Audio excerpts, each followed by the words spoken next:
मैं सबसे पहले पिता परमेश्वर से माफ़ी मांगूंगी कि हम आज परमेश्वर के लिए समय पे ना आते हुए हम 20 मिनट लेट हैं। मैं अपने परमेश्वर से क्षमा मांगूंगी कि हम अपने समय को संसार में ना बिताएं। जो हमको समय दिया गया है वही समय का हम पालन करें। ये मैं परमेश्वर से सचमुच में आज बहुत गिड़गिड़ा के विनती मांगती हूँ, माफ़ी मांगती हूँ मैं कि लेट हो गए हैं हम। पिता परमेश्वर तो हमें माफ़ कर। तेरे लिए एक एक क्षण हमने देना बहुत ज़रूरी है, पर हम संसार के लिए समय को दे देते हैं। पिता परमेश्वर, फिर से मैं आपसे माफ़ी मांगती हूँ। आइए हम प्रार्थना करें। धन्यवाद धन्यवाद धन्यवाद धन्यवाद धन्यवाद हो पिता परमेश्वर।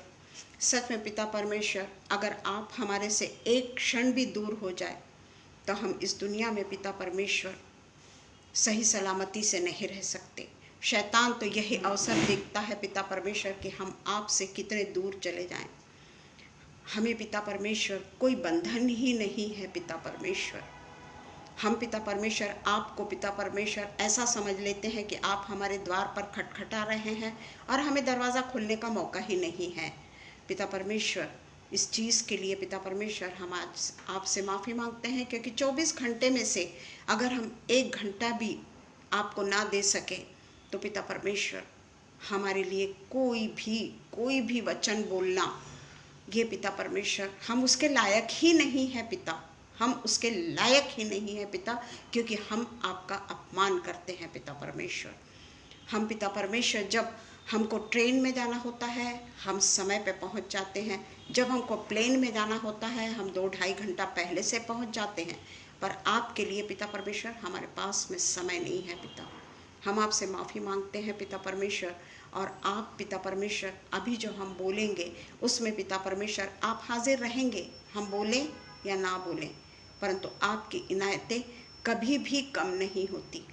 आप हमें हमेशा क्षमा करते हैं, क्षमा देते हैं। और पिता परमेश्वर, उसी लिए हम आपसे पिता परमेश्वर आपको बहुत हल्के में ले लेते हैं पिता, क्योंकि जो चीज़ आसानी से मिलती है पिता परमेश्वर उसकी वैल्यू नहीं होती।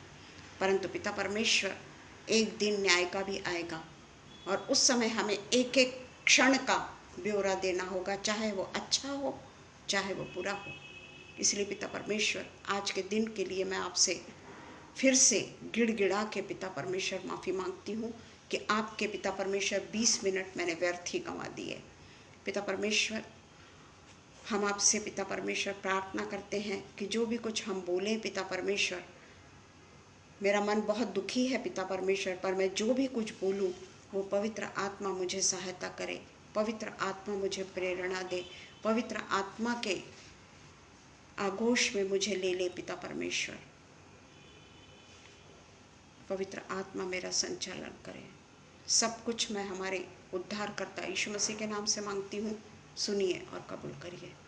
आमीन पिता, आमीन। धन्यवाद हो सबको,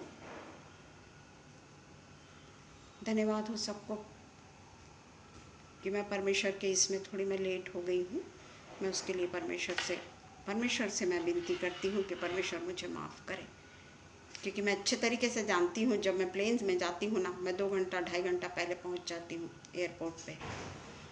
जब हम कहीं पे भी जाते हैं जहाँ जाना हमारे लिए बहुत, नहीं तो दरवाजे बंद हो जाएंगे, तो हम वो 5 कुमारियों की तरह ना हो जिन्होंने अपने हृदय को परमेश्वर की आत्मा से नहीं भरा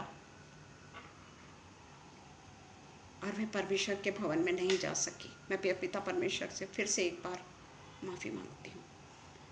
आज का जो मेरा विषय है वो है the word of life, the word of life.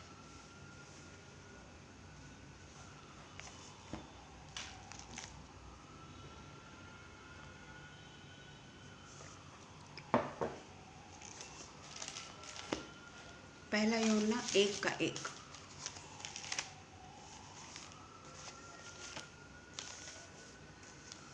First John 1:1।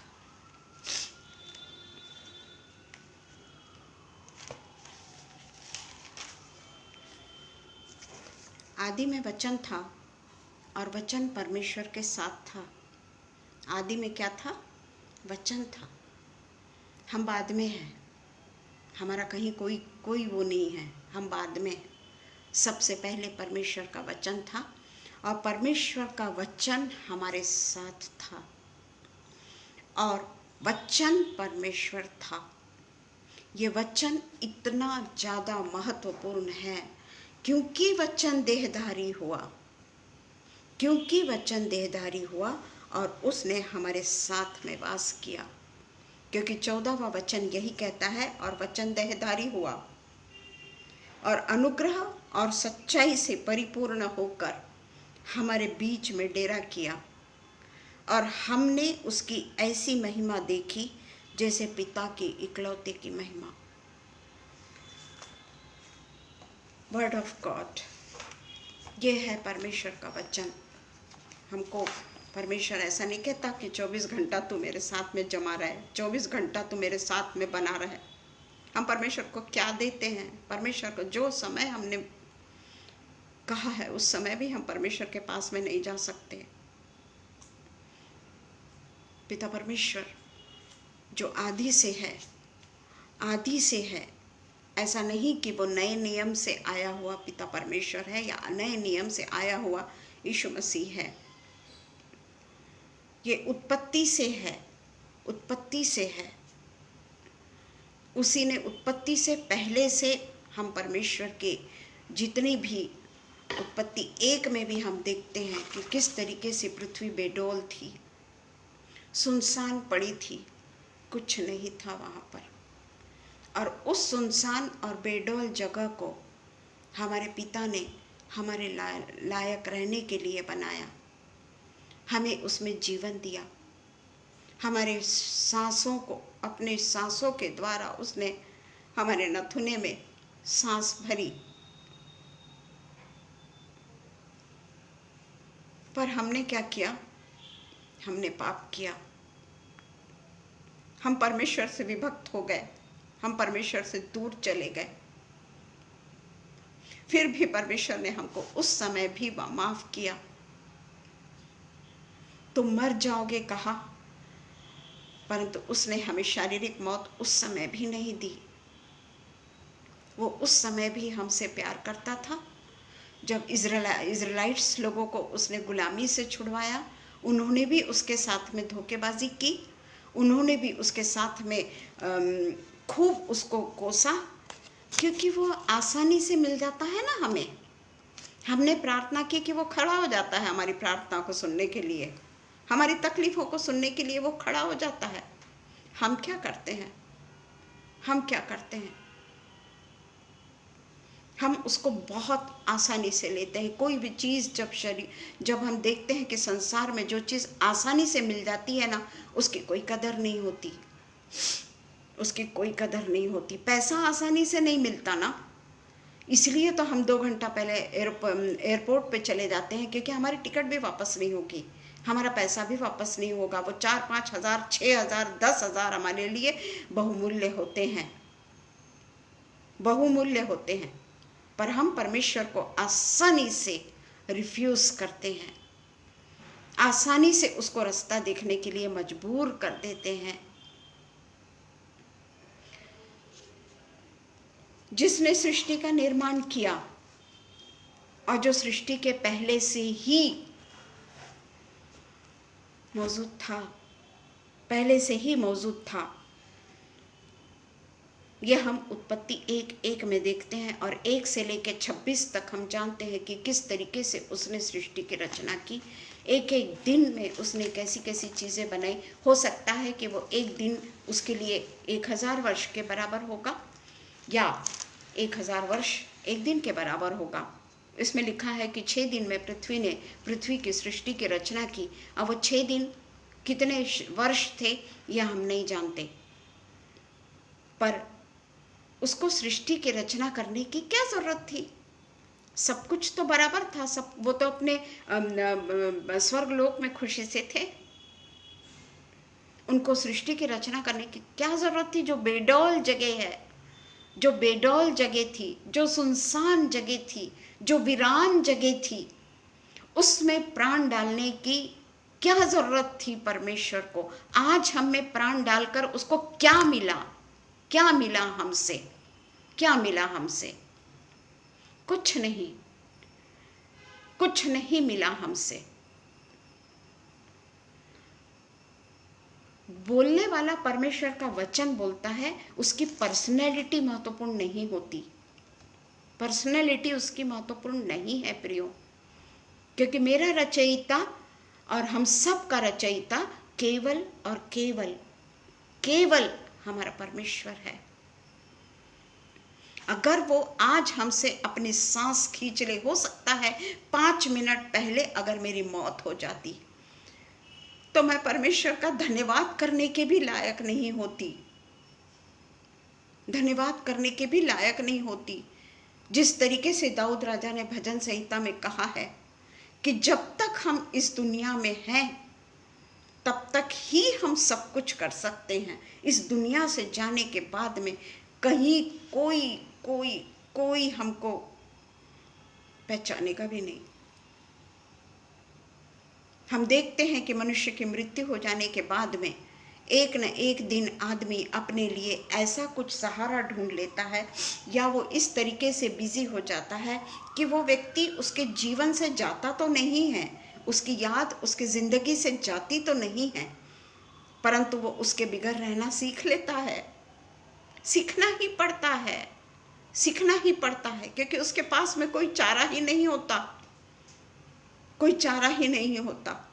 पर जब तक परमेश्वर हमारे साथ, हम जब तक परमेश्वर के साथ हैं, हम जब तक जीवितों की भूमि में हैं, हम वो 5 कुंवारियां जिसने तेल, अपने पवित्र आत्मा के तेल को शोकित किया, पवित्र आत्मा के तेल को अपने पांव तले कुचला,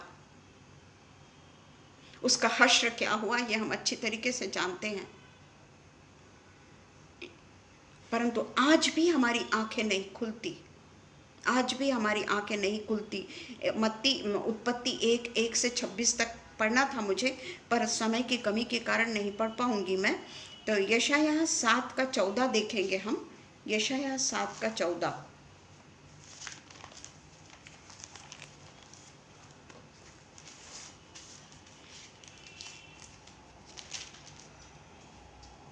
यशायाह 7:14 कहता है, इस कारण प्रभु आप ही तुमको एक चिन्ह देगा। सुनो, एक कुंवारी गर्भवती होगी और पुत्र जनेगी, और उसका नाम इमैनुएल रखेगी। और जब तक वह बुरे को त्यागना, जब तक वह बुरे को त्यागना और भले को ग्रहण करना न जाने, तब तक वह मक्खन और मधु खाएगा। ये पुरानी नियम की भविष्यवाणी है।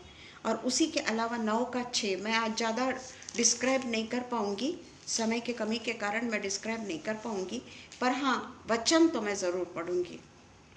9:6, क्योंकि हमारे लिए एक बालक उत्पन्न हुआ, हमें एक पुत्र दिया गया है, और प्रभुता उसके कांधे पर होगी, और उसका नाम अद्भुत युक्ति करने वाला, पराक्रमी परमेश्वर, अनंत काल का पिता और शांति का राजकुमार रखा जाएगा। देखिए हमारे पिता की प्रभुता, देखिए जो उसके कंधे पर पुत्र को दी गई, वो उसका नाम अद्भुत युक्ति करने वाला, ऐसी युक्ति करने वाला जो हम समझ भी नहीं सकते। हम हमारे जीवन में ऐसी अद्भुत परमेश्वर की युक्ति को देखते हैं, समझते हैं, ग्रहण करते हैं, और हमें बड़ा अच्छा लगता है कि चलो परमेश्वर ने मुझे बहुत ही ज़्यादा ब्लेसेड बनाया, बहुत ज़्यादा अमीर बनाया, या बहुत पावरफुल बनाया, या बहुत ग्रेसफुल बनाया। उसी का हम घमंड करने लग जाते हैं, उसी का हमें घमंड आने लगता है। पर परमेश्वर ने हमको इसलिए नहीं बनाया, उसने हमको इसलिए क्योंकि वो अद्भुत युक्ति करने वाला, और हमें भी उसके पास, यीशु मसीह के पास में जितने अधिकार थे, जितनी आशीषें उसके पास में थी, जितने आश्चर्य कर्म वो करता था, जितनी बातें वो बोलता था, उससे भी ज़्यादा अधिकार अपने जाने के पहले यीशु मसीह ने हमें दे रखा है। और उसमें लिखा है कि पराक्रमी परमेश्वर, अनंत काल का पिता मर भी जाए तो वही हमारा पिता होगा। इस दुनिया में तो हमारा रक्षक वही है। हम जरूर उसके भक्षक हैं, पर वो हमारा रक्षक है। और उसके बाद में, मरने के बाद में भी वो हमें अपने साथ में ले जाएगा। जहां वो रहता है वहां ले जाएगा, क्योंकि उसका प्रॉमिस मनुष्य का प्रॉमिस नहीं है। उसने जो कहा वो करता है। वो कहता है कि मैं तेरी हड्डी हड्डी की रक्षा करूंगा, वो हमारी हड्डी हड्डी की रक्षा करता है।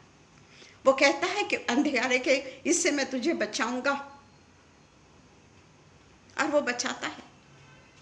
और वो शांति का राजकुमार उसका नाम रखा जाएगा। उसकी प्रभुता सर्वदा बढ़ती रहेगी और उसकी शांति का अंत न होगा। उसके शांति का अंत न होगा। हम देखते हैं कि जब हम इस संसार में रहते हैं, हम संसार की शांति से बहुत दूर रहते हैं। संसार की शांति में पड़े रहते हैं और परमेश्वर की शांति से हम बहुत दूर चले जाते हैं। जो सर्वभौमी परमेश्वर है, जो अनंत काल का पिता है, जिसने अनंत काल के लिए हमको अपने सीने से लगा दिया है, कभी वो हमें नहीं छोड़ता, हमें वो कभी नहीं त्यागता।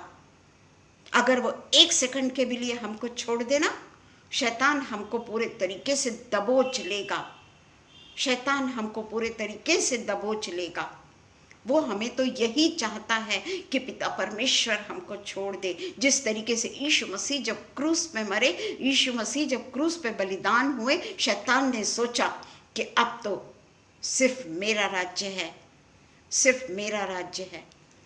बड़ी खुशी मनाया, परंतु उसे ये नहीं मालूम था कि मेरा पिता परमेश्वर कौन है। अनंत काल का परमेश्वर है, शांति का राजकुमार है, अद्भुत युक्ति करने वाला परमेश्वर है, और उसके शांति का कभी अंत न होगा। वही शांति वो हमें भी देता है। हम जरूर शांति को चुराते हैं, पर वो फिर भी हमें शांति देते रहता है, देते रहता है। बहुत हमारे पास में ऐसे प्रसंग आते हैं कि हम जानते हैं कि हमारी शांति भंग हो जाती है। कुछ समय के लिए हम दूर हो जाते हैं वो शांति से, पर मेरा पिता परमेश्वर फिर भी हमें शांति देता है। वो हमें नहीं छोड़ता, वो हमें नहीं त्यागता। और इसलिए हम देखते हैं कि हमने पढ़ा और उसका नाम इमैनुएल रखा गया। और ये जो भविष्यवाणी है, ये जो प्रोफेसी है, ये 700 वर्ष पूर्व की गई है। 700 वर्ष पूर्व ये प्रोफेसी की गई है, जो मत्ती 1:18 से 23 में पूरी होती है। वो तो हमको पढ़ना पड़ेगा। मत्ती 1:18 से 23 में पूरी होती है।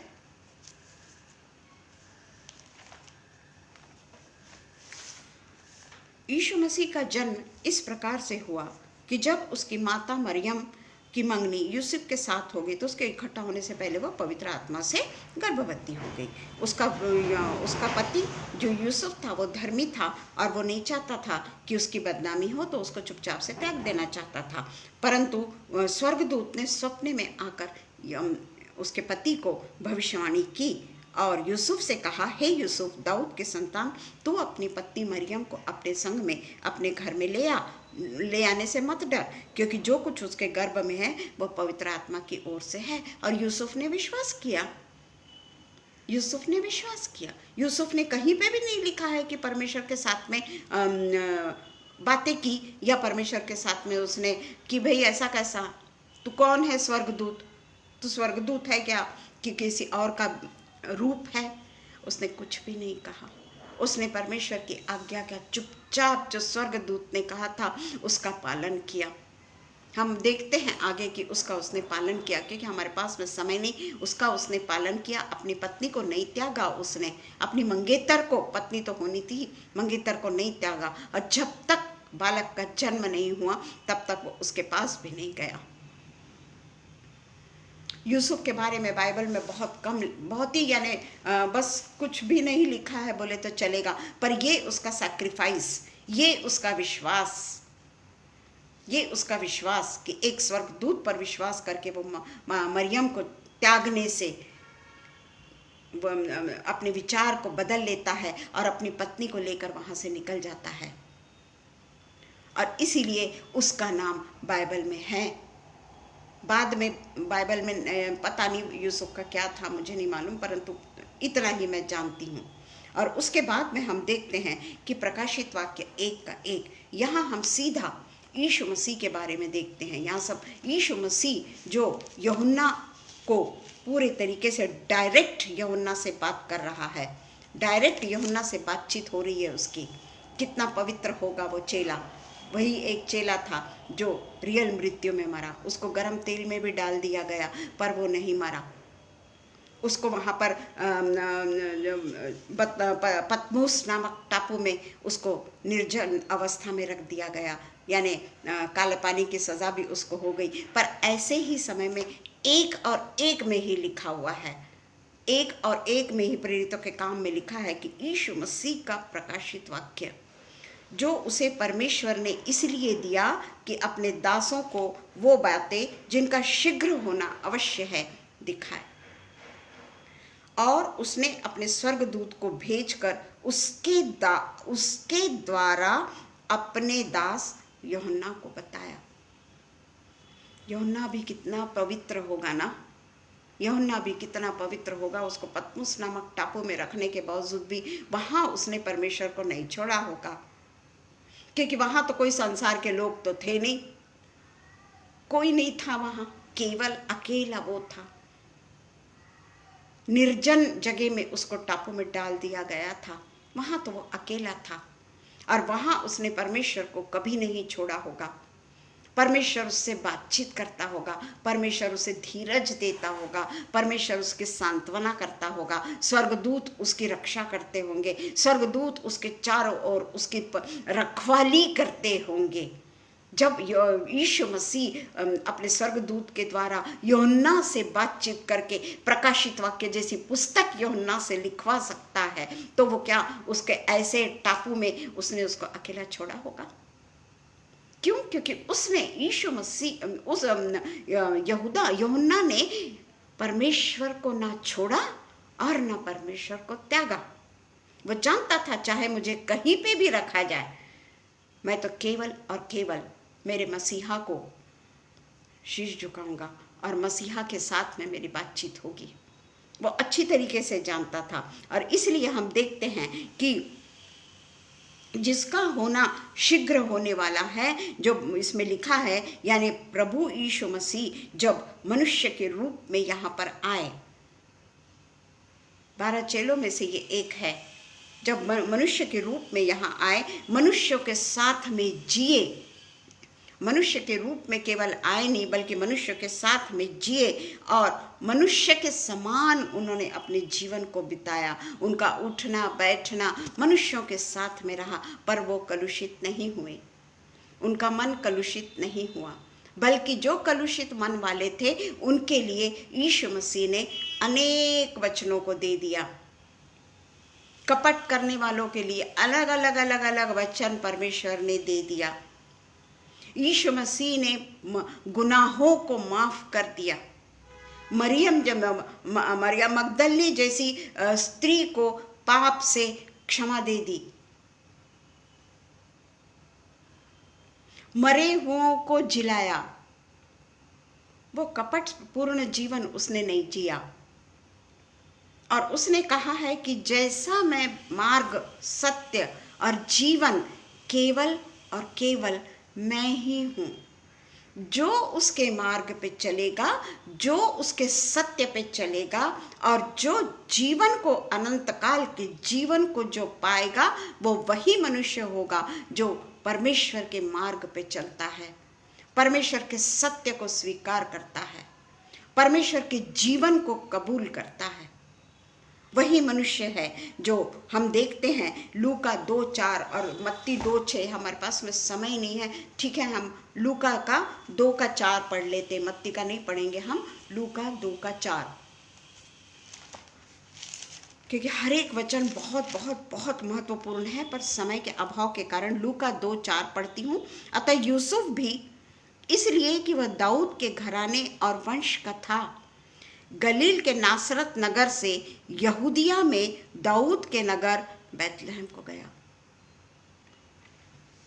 ये हमने देखा। अभी हम देखते हैं कि वो जो हमारा जो पिता है यीशु मसीह, वो ज़रूर इस पृथ्वी पे मनुष्य बन के आया, परंतु उसने मनुष्यों के स्वरूप में नहीं रहा। वो मनुष्यों के गलत कामों को उसने नहीं अपनाया। इस दुनिया में आने के बावजूद भी उसने मनुष्य को पूरे तरीके से, वो गलत काम से अलग रहा, झूठ बोलने से अलग रहा, किसी को फंसाने से अलग रहा, किसी को दुविधापूर्ण स्थिति में डालने से अलग रहा, किसी के लिए गलत काम करने से वो अलग रहा। लोग चाहे कितना भी गलत करे, पर यीशु मसीह ने हमेशा लोगों को क्षमा किया है, हमेशा क्षमा किया है। वो कहता है कि यीशु मसीह जो है, हम प्रकाशित वाक्य वचन 3 जो ये हमने वचन 1 पढ़ा, उसी का वचन 3 जो है, ये मैं हमेशा पढ़ती हूँ, मुझे बहुत अच्छा लगता है, क्योंकि वचन 3 कहता है, धन्य है वह जो इस भविष्यवाणी के वचन को पढ़ता है, और केवल पढ़ता नहीं है बल्कि वे जो सुनते हैं। भविष्यवाणी जो होती है सिर्फ बोलने से नहीं होता। हमारे पास में बहुत सारे ऐसे वो है कि हम वचन को सुनते हैं और दूसरे कान से निकाल देते हैं। Thank you Shabnam, thank you. हम दूसरे कान से निकाल देते हैं। वचन बहुत पढ़ते हैं हम, वचन बहुत सुनते हैं हम, हमेशा हम वचन सुनते रहते हैं। कहीं ना कहीं से हम वचन सुनते रहते हैं, परंतु परमेश्वर का वचन कहता है कि धन्य है वो जो भविष्यवाणी के वचन को पढ़ता है और वो जो सुनता है। और तीसरा, वेरी इंपॉर्टेंट, और लिखी हुई बातों को मानता है। केवल पढ़ता नहीं है, केवल सुनता नहीं है, बल्कि लिखी हुई बातों को मानता है। लिखी हुई बातों को मानता है क्योंकि समय निकट है। राइट नाउ, पता नहीं कब हमारा समय आ जाए, कब परमेश्वर का आगमन हो जाए, या कब हम इस दुनिया से कूच कर बैठे। मनुष्य ने हर बातों पे बाजी मारी, हर बातों पे चांद पे जाने तक चला गया है, क्या नहीं कर रहा है। परमेश्वर की बनाई हुई चीजें उसको हस्तगत करना चाहता है, परंतु समय निकट है। हम अच्छी तरीके से जानते हैं, चांद पे कई लोग जाते हैं और उसमें मरते भी हैं, पूरा यान जल जाता है उनका, करोड़ों की संपत्ति जल जाती है, पर वे परमेश्वर की चीजों पे अधिकार बताना चाहते हैं। वहां उन्हें कुछ नहीं मिला अभी तक, जाते जरूर हैं पर मिलता कुछ नहीं है उनको। वहां चंद्रमा तक पहुंच गए, पर वहां क्या मिला उनको? केवल मिट्टी। क्या मिला? क्योंकि परमेश्वर की रचना जो है ना, वो इतनी आसान नहीं है कि कोई उसको आसानी से देख पाए। अच्छी तरीके से उत्पत्ति में हम जानते हैं, बड़ी सी सीढ़ी, बड़े बड़े घर बनाने लगे, सब कुछ करने लगा मनुष्य। क्या हुआ आखिर में? दुनिया का अंत हुआ, दुनिया का अंत हुआ। और हम जो परमेश्वर के वचन को जानते हैं, परमेश्वर के वचन को पढ़ते हैं, परमेश्वर के वचन को सुनते हैं, परमेश्वर के वचन के लिए हमारे मन में जब तक हम बोलते हैं, ऐसा लगता है कि सचमुच में परमेश्वर मेरा जीवन ऐसे ही हो। पर थोड़ी ही देर बाद में कहीं वो वचन हमारा चूक तो नहीं लिया जाता, कहीं वो वचन से हम दूर तो नहीं हो जाते। तो ये हमको अपना सेल्फ एनालिसिस करना बहुत ज़रूरी है। और उसके बीच में का समय जो दूसरा आगमन है, यानी यीशु का फर्स्ट कमिंग और उसका दूसरा आगमन, उसके बीच का समय जो बताता है वो है 2 तीमुथियुस 3:1। 2 तीमुथियुस 3:1। 2 तीमुथियुस 3:1। पर यह स्मरण रख कि अंतिम दिनों में कठिन समय आएंगे। बहुत बार पढ़ते हैं हम ना, बहुत बार पढ़ते हैं, क्योंकि मनुष्य क्या क्या क्या क्या क्या क्या क्या क्या बनेगा, उसकी इतनी बड़ी लिस्ट दी गई है कि क्या नहीं है उसमें स्पष्ट रूप से लिखा है। कुछ अगर हम वचन पढ़ें, विश्वासघाती हो जाएगा, ढीठ हो जाएगा, घमंडी हो जाएगा और परमेश्वर के नहीं वरन सुख विलास ही को चाहने वाला होगा। वे भक्ति का भेष तो धरेंगे पर उस शक्ति को ना मानेंगे। ऐसों से परे रहना। परमेश्वर का वचन जो है ना, वो पूरे तरीके से सच्चा वचन है। और इसलिए ऊपर का सबसे पहला जो 3 का 1 वचन है, यह स्मरण रख कि अंतिम दिनों में कठिन समय आएंगे, जो हम अभी देख रहे हैं। वो कठिन समयों से हमारे कई लोग गुजर रहे हैं। उनके ऊपर बहुत पीड़ाएं, दुख है। फिर भी मनुष्य क्या क्या करेगा, उसकी पूरी लिस्ट है उसमें, तिमुथियुस में। और उसके बाद में हम देखते हैं इब्रानियों 1:2। उसमें लिखा है, इन अंतिम दिनों में हमसे पुत्र के द्वारा बातें की, जिसे उसने सारी वस्तुओं का वारिस ठहराया, और उसी के द्वारा उसने सारी सृष्टि की रचना की है। पुत्र के द्वारा हमसे बातें की। और आज भी यीशु मसीह हमसे बातें करते हैं, चाहे वो सपने में हो, चाहे वो कोई हम कुछ दर्शन देखते हैं, या कई बार ऐसा होता है कि हम कुछ चीज़ सोचते हैं और सोचते हैं कि परमेश्वर ऐसा मेरे साथ में ही क्यों। मेरे साथ तो होता है, हाँ, मैं अपनी ही बात बता रही हूँ कि मेरे साथ में ही क्यों।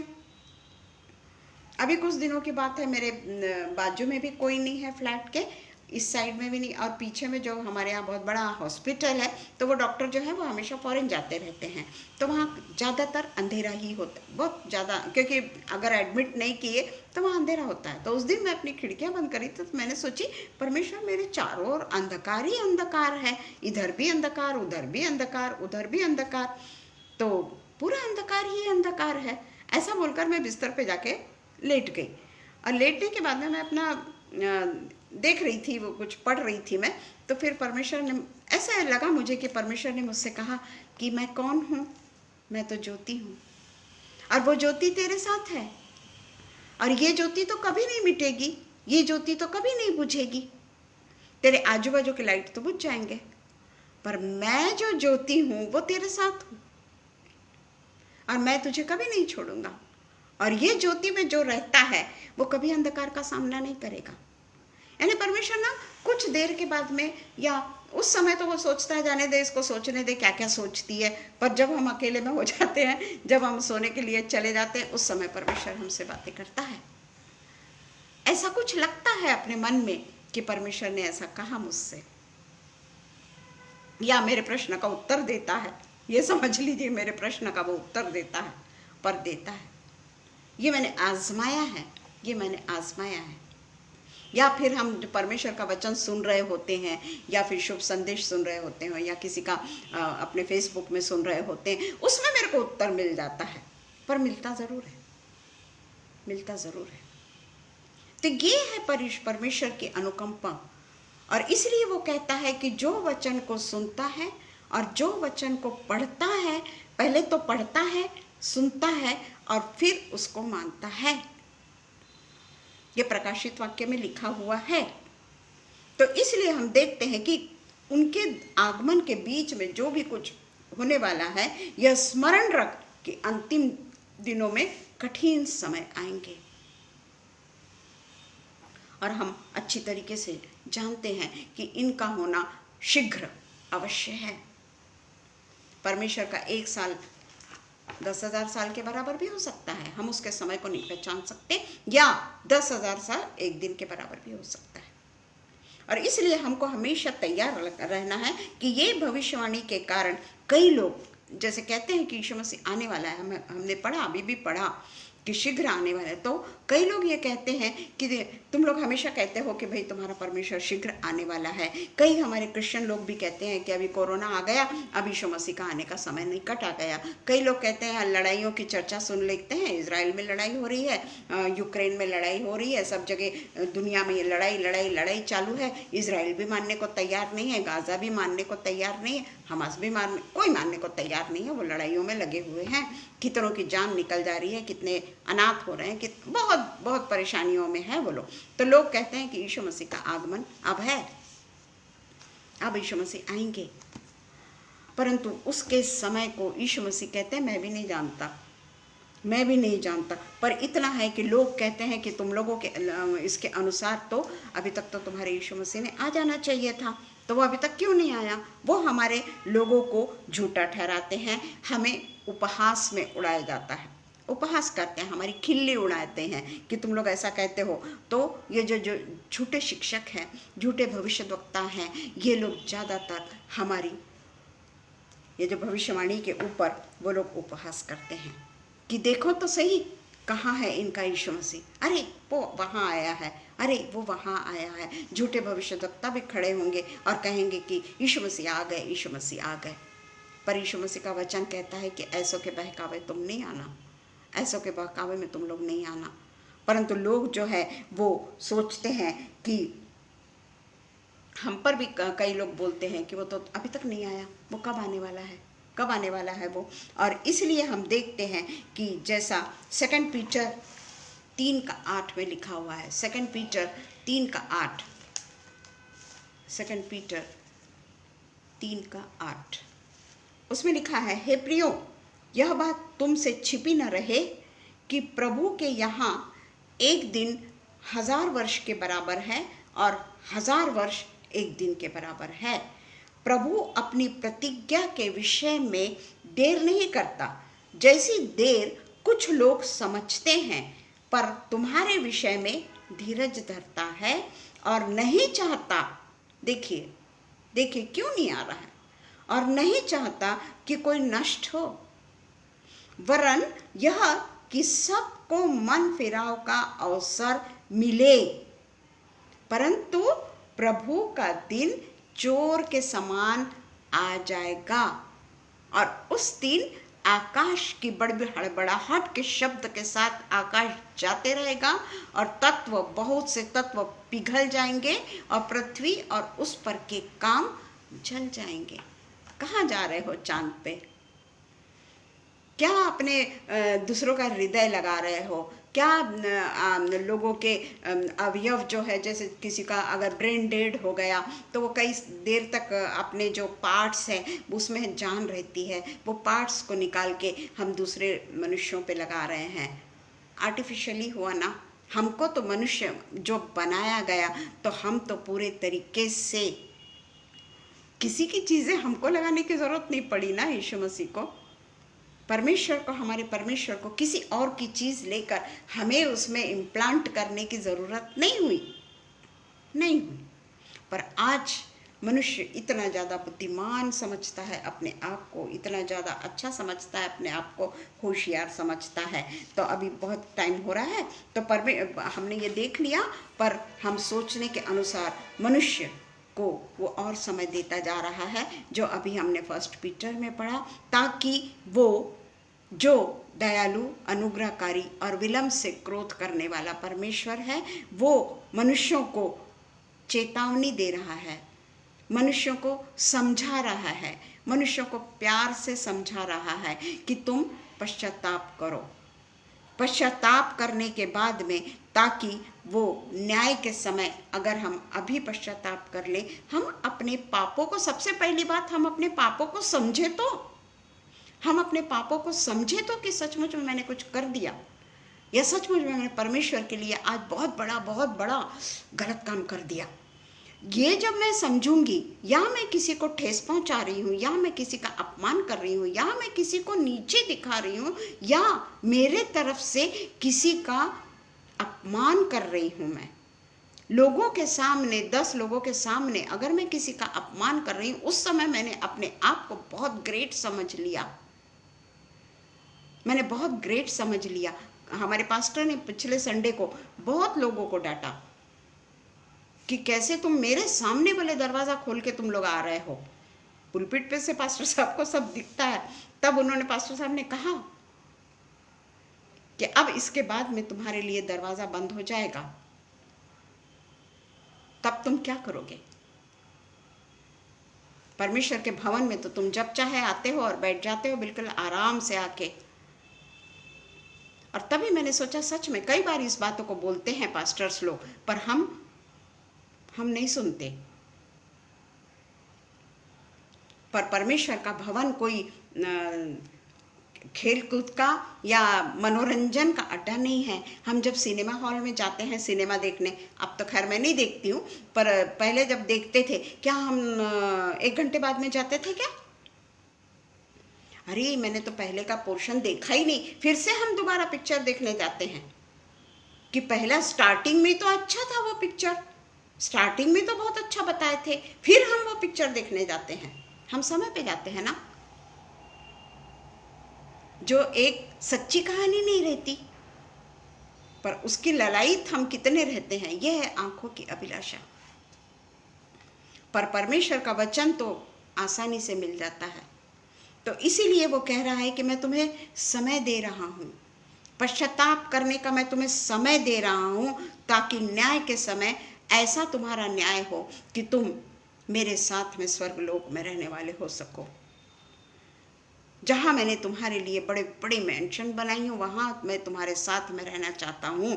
और यीशु मसीह का आना कब है, ये यीशु मसीह खुद नहीं जानते, वो तो हमको समय दे रहे हैं जो अभी हमने पढ़ा। इसलिए बिना देर किए हुए पश्चाताप करना हमको बहुत ज़रूरी है। हम लास्ट में जल्दी से मार्क 13:33 से 37 जल्दी से पढ़ लेंगे हम। बहुत अच्छा वचन तो सभी अच्छे हैं, पर इसके लिए मैं पिछले समय भी मैंने ये वचन पढ़ा है, जागते रहो। तो उसमें लिखा है कि देखो जागते और प्रार्थना करते रहो, क्योंकि तुम नहीं जानते कि वह समय कब आएगा। यह उस मनुष्य की सी दशा है जो परदेश जाते समय अपना घर छोड़ जाए और अपने दासों को अधिकार दे और हरेक को उसका काम बता दे और द्वारपाल को जागते रहने की आज्ञा दे। इसलिए जागते रहो, क्योंकि तुम नहीं जानते कि घर का स्वामी कब आएगा, सांझ को या आधी रात को या मुर्ग के बांग देने के समय या भोर को। ऐसा न हो कि वह अचानक आकर तुम्हें सोता पाए। और जो मैं तुमसे कहता हूँ वही सबसे कहता हूँ, जागते रहो। और यही 5 कुंवारियों के इसमें हुआ, रास्ता देखते रहे, रास्ता देखते रहे, रास्ता देखते रहे, पर दूल्हा ही नहीं आया। दूल्हे ने आने में देरी कर दी। इसीलिए वो कहता है कि मेरा आना बिल्कुल पलक झपकते होगा, पलक झपकते होगा, हम अलर्ट भी नहीं रह पाएंगे। और इसलिए हमको बहुत ज़रूरी है कि हम केवल और केवल समय पे नहीं, बल्कि हम हमेशा परमेश्वर के अधीन रहने वाले हो सके। हमने अपनी ज़िंदगी के कई साल संसार की इसमें बिताए हैं, संसार के चकाचौंध में हमने बहुत सारे साल बिता दिए,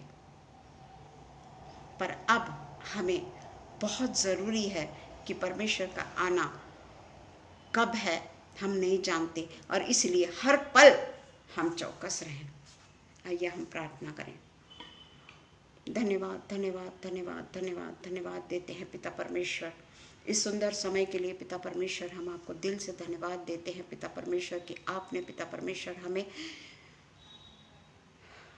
आपके अधीन होने का मौका दिया। पिता परमेश्वर, आपने जो पवित्र वचन के द्वारा पिता परमेश्वर हमसे बात की थी, वो वचन को पिता परमेश्वर हमें फैलाने का मौका दिया। और पिता परमेश्वर, सबसे बड़ी बात तो ये है पिता परमेश्वर कि वो वचन के अनुसार पिता परमेश्वर आपने हमारे जीवन में भी बदलाव लाने की पिता परमेश्वर जो योजना बनाई है पिता, उसके लिए पिता परमेश्वर हम अपने जीवन को पूरे तरीके से आप पर कुर्बान करने वाले हो सके पिता। हम यही प्रार्थना करते हैं पिता परमेश्वर, हमेशा हमेशा हमेशा हम यही प्रार्थना करते हैं पिता कि आप हमारी पिता परमेश्वर हमेशा हम आपके अधीन रहने वाले हो, आपके वचनों को सुनने वाले नहीं, बल्कि उसको मानकर उसको अपने जीवन में उसके अनुसार अपने जीवन को बदल कर उस राह पर चलने वाले हो सके पिता परमेश्वर।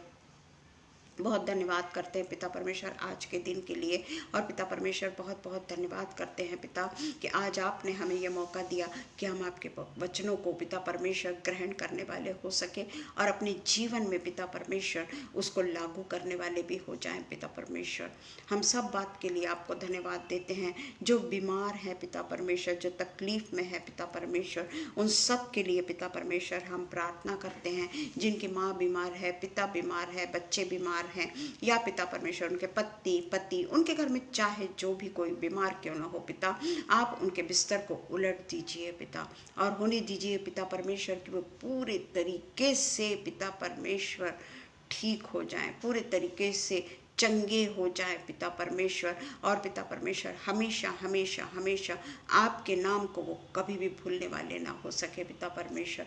हर बात के लिए पिता परमेश्वर हम आपके अधीन हो जाते हैं। हम पिता परमेश्वर शबनम के लिए, अनुपम भैया के लिए प्रार्थना करते हैं। आप उनके साथ होइए पिता परमेश्वर, उनके आत्मिक जीवन में पिता परमेश्वर जो आप हमेशा बढ़ोतरी करते चले जा रहे हैं, और भी पिता परमेश्वर उनको आगे आगे आगे बढ़ाइए पिता परमेश्वर, ताकि पिता परमेश्वर उनके पेट से पिता परमेश्वर ऐसे ऐसे फल निकलने वाले हो सके पिता परमेश्वर, ऐसे ऐसे फल निकले पिता परमेश्वर जो परमेश्वर को ग्रहण योग्य हो पिता परमेश्वर। हमारे जो वचन, परमेश्वर के जो वचन को हम पिता परमेश्वर फैलाने का काम करते हैं, वो पिता परमेश्वर ऐसी भूमि पे जाकर गिरे पिता परमेश्वर, जो भूमि पिता परमेश्वर सूखी है, जो भूमि पिता परमेश्वर निर्जन है, ऐसे भूमि पर पिता परमेश्वर, भूमि रूपी हृदय पर मनुष्यों के गिरे पिता परमेश्वर के मनुष्य आपको पहन ले, मनुष्य आपको ग्रहण करने वाला हो जाए और पिता परमेश्वर पूरे तरीके से उसमें बदलाव हो जाए पिता परमेश्वर। ऐसे हम आपसे हमेशा ही यही विनती करते हैं पिता परमेश्वर कि हम तो वचन सुन सुन के पिता परमेश्वर उसके ऊपर लागू करने की कोशिश भी नहीं करते, पर जब अन्य जाति के वचन को सुनती है और परमेश्वर को ग्रहण करती है, वो एक विश्वास की चट्टान बन जाते हैं पिता परमेश्वर, जिस पर यीशु मसीह अपनी कलीसिया को बनाने को तैयार हो जाता है पिता परमेश्वर। वो एक लोगों के साथ में उनके पीछे कितने लोग परमेश्वर के भवन में आते हैं, परमेश्वर को मानते हैं, परमेश्वर की इबादत करते हैं पिता। ऐसे लोगों को पिता परमेश्वर और हम आगे बढ़ के उन लोगों के लिए कुछ काम करने वाले हो सके जो पिता परमेश्वर अनाथ है, दुर्बल है, असहाय है, जिनका कोई नहीं है। ऐसे लोगों के लिए पिता परमेश्वर हमारे द्वारा कार्य करा ले पिता। हमने बहुत दिनों से ये कार्य के लिए आपको विनती की है पिता, आप ये कार्य के लिए हमारे दरवाज़ों को खोलिए पिता परमेश्वर, यही हम आपसे प्रार्थना करते हैं। फिर से एक बार पिता परमेश्वर आगरा मसीह मंडली के लिए हम आपको धन्यवाद देते हैं, जहाँ से आकर पिता परमेश्वर हम आपके वचन को बांट सकते हैं पिता। सब बातों के लिए पिता परमेश्वर हम आपको धन्यवाद देते हैं। प्रार्थना हमारे उद्धारक यीशु मसीह के नाम से मांगते हैं, सुनिए और कबूल करिए। आमीन पिता, आमीन।